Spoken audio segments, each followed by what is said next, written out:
Hello and welcome to a new episode on Sadhana World Foundation.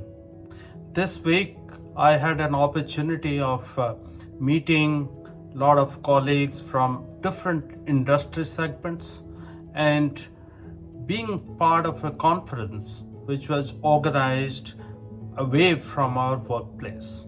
And in that conference, we all were together listening to one another, listening to some experts who came and talked about various challenges that they have gone through in their lives and threw some light on the kind of challenges that we in today's world face in our lives, especially in our work lives. The experience was quite fulfilling. It was a new kind of a learning.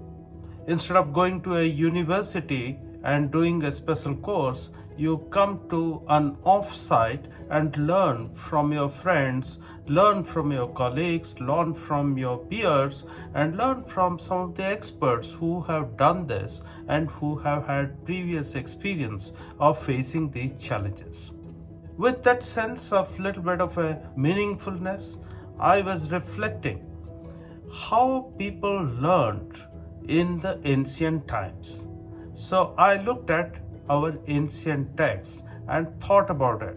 The first thing that came to my mind was Arjun from the Epic Mahabharat. All of us know about the heroics of Arjun. That character Arjun has lived generations in India as well as different parts of the world. Think of the way Arjun learned. Arjun learned in Gurukul from his guru Dronacharya. He learned archery by practicing. The guru probably showed the disciples how to perform archery, and then the disciples learned. Then the guru had some discussions, dialogues with his students, and that's how the students learned. So something by doing, something by learning. And then came the battlefield of the Mahabharat, where Arjun's friend, philosopher, guide, mentor, whatever you call it, Lord Sri Krishna teaches him the most intense knowledge of this humankind about living life through those 700 verses of Srimad Bhagavad Gita. So it is said that Lord Sri Krishna explained Arjun, helped Arjun take away his dilemma from his mind, helped him come back to his path of duty, helped him live life again. So what was that form of learning? Sri Krishna spent some time with Arjun in the middle of the battlefield, and Arjun learns all of that and becomes clear in his head, and then he goes to perform his duty as a warrior. So that's the method of reflective learning. So I was thinking little more about it. Then in the Ramayana, we have Lord Ram. That epic doesn't talk much about Ram's methods of learning. But through various episodes, we can think that Lord Ram kept on doing things, and he learned it by doing things. By reflecting, he looks at the sea and thinks about building the bridge from this land to the land Lanka, where Sita is supposed to be kept as a hostage by Ravan.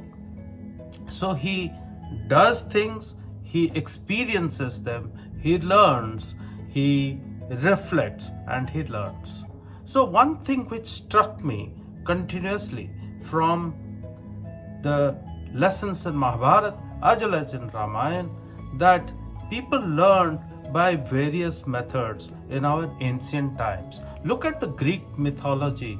Confucius also used a variety of methods that he learned from Socrates and imparted his teachings. So it was lot of reflection, it was lot of discussions.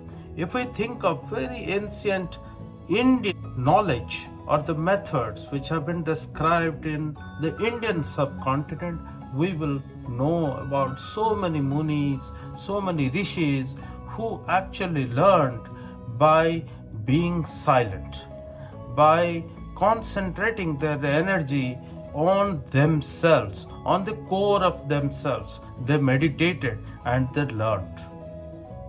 Wisdom came to them automatically from this universe. So these are very interesting learning techniques. Today, how much of it we use in our day-to-day lives? Think of our schools and colleges where our kids are basically given loads of books and some lectures, some diagrams, some flowcharts, some descriptions, debates, dialogues, all of it. It's probably all by doing a few experiments and reading, seeing things, listening to things. That's how they learn. How much of it they learn by reflection? How much of it they learn by meditation? This is an important question, my dear children, my dear ladies and gentlemen who are thinking about it. The thing which struck me is the decline of reflection as a method of learning. Thank you for listening to this.